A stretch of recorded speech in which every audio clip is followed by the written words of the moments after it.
बिल्कुल, बद्रीनाथ सीट वैसे भी कांग्रेस ने 2022 के जो विधानसभा उपचुनाव थे उसमें जीती थी, लेकिन लोकसभा चुनावों के समय कांग्रेस के जो कैंडिडेट थे यानी जो विधायक थे राजेंद्र भंडारी, उन्होंने छोड़ दिया था और बीजेपी ज्वाइन कर लिया था। लेकिन अब जब चुनाव हुए दोनों सीटों पर, और मंगलौर की सीट की अगर बात करें तो बसपा ने वो सीट दी थी, बीएसपी के पास ये सीट थी।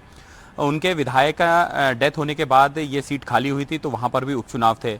दोनों सीटें कांग्रेस ने जीती है और सत्तारूढ़ भाजपा है, यानी भाजपा के पास यहाँ पर 47 सीटें थे और भाजपा चाह रही थी दोनों सीटें जीते। लेकिन जिस तरीके से चुनाव के परिणाम आए हैं उससे साफ लगता है कि वहां पर जनता ने सरकार के खिलाफ वोट दिया है। बीजेपी 5,000 वोटों से ज्यादा मतों से बद्रीनाथ सीट पे हारी है। इसके अलावा मंगलौर में काफी फाइट थी, क्योंकि वहां बसपा का कैंडिडेट भी था, बीजेपी का कैंडिडेट भी था और कांग्रेस का भी था। बहुत क्लोज फाइट में 422 वोटों से कांग्रेस का प्रत्याशी जीता है। इसके बाद रिकाउंटिंग मांगी गई थी और वीवीपैट का मिलान हुआ और लगभग अब जो खबर आ रही है उसमें बहुत ही जल्द उनको सर्टिफिकेट दिया जाएगा। लेकिन दोनों सीटें यहां पर कांग्रेस ने जीती है। ये बीजेपी के लिए बड़ा एक कहीं ना कहीं राजनीतिक तौर पर बड़ा नुकसान है।